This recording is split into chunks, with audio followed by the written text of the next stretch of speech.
नमस्कार, मी सध्या घाटकोपर रेल्वे स्थानकावर आहे. घाटकोपर रेल्वे स्थानकाच्या अगदी काही अंतरावर म्हणजे काही 100 मीटरच्या अंतरावर रुळांवर उभा राहून मी या ठिकाणी व्हिडिओ काढतो आहे. तुम्ही पाहू शकतात की या ठिकाणी सगळ्याच लोकल ठप्प झालेल्या तुम्हाला दिसतील. जवळपास सगळे प्रवासी लोकलमधून बाहेर पडून प्लॅटफॉर्मच्या दिशेनं जाताना दिसत आहेत.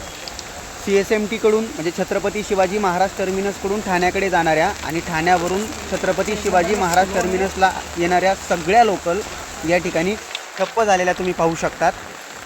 लोकलमध्ये अडकलेले प्रवासी आता पायी रुळांवरून प्रवास करताना या ठिकाणी आपल्याला पाहायला मिळत आहेत. ही परिस्थिती भयंकर आहे. लोकांना प्लॅटफॉर्मपर्यंत जायला जीव घेण्यास संघर्ष करावा लागतो आहे. सगळ्यात महत्त्वाचं म्हणजे लोकल कधीपर्यंत बंद राहतील, पुढची परिस्थिती काय असेल याची कुठल्याच प्रकारची सूचना अजून देण्यात आलेली नाही आहे.